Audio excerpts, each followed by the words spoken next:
Yeah. क्योंकि sir बड़ी मेहरबानी अपना तारुफ करवा दें sir. Salahuddin Khilji, Quetta chamber of commerce. बड़ी मेहरबानी खिलजी साहब, जी जर्मन का डेलीगेशन 2 दफ़ा आए, यानी 6 महीने पहले भी आए। जी। मतलब इस मीटिंग से कितने असरात आएंगे? ऐसा है कि कोयटा स्मॉल चैम्बर के इनके साथ लिंक्स हैं, इनवाइट करते हैं इनको। बात यह है कि कमज़ोरी हमारी तरफ से है, हमारी तरफ मतलब गवर्नमेंट की तरफ से है। इन्होंने ख़ुद आज यह कहा कि हमारे यहाँ विंड जो टर्बल वाले थे वो आए थे, लेकिन यहाँ की पॉलिसीज़ की वजह से वो वापस चले गए हैं। एक तरफ आप FIC बना के उसको इन्वेस्ट बुलाते हैं, मगर उसके बाद आप टैक्सेस लगा के उनको जो है आप जाने पे मजबूर करते हैं।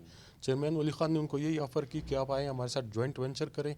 हमारे सूबे की ये हालत है कि अगर रोड बंद हो तो जहाज़ का टिकट 60,000 में बिकता है, एक हफ़्ता रोड बंद है, तो हमें अपनी फैसिलिटीज़ चाहिए कि हम यहाँ पे अपने काम कर सकें। मर्क मार्कर एक कंपनी होती थी, 50 साल पुरानी थी, वो यहाँ से वाइंड अप कर गए हैं। आप यहाँ के लोकल लोगों को देखें कि उनकी क्या ज़रूरियात है। माइनिंग में काम होना चाहिए, फिशरीज़ में काम होना चाहिए, विंड मिल में, एनर्जी में काम होना चाहिए।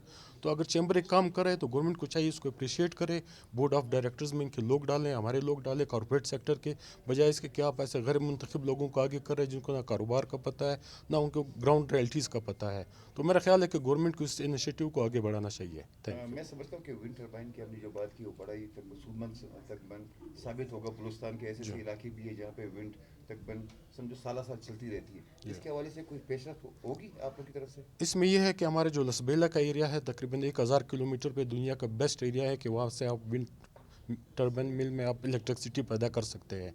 बदकिस्मती वही है कि वो आए हैं, उन्होंने अपना सेटअप लगाया, उनको मजबूर किया गया या उन पे इतने टैक्सेस या इतने उन पे दूसरे डिफरेंसेस लगाए गए कि वो यहाँ से चले गए।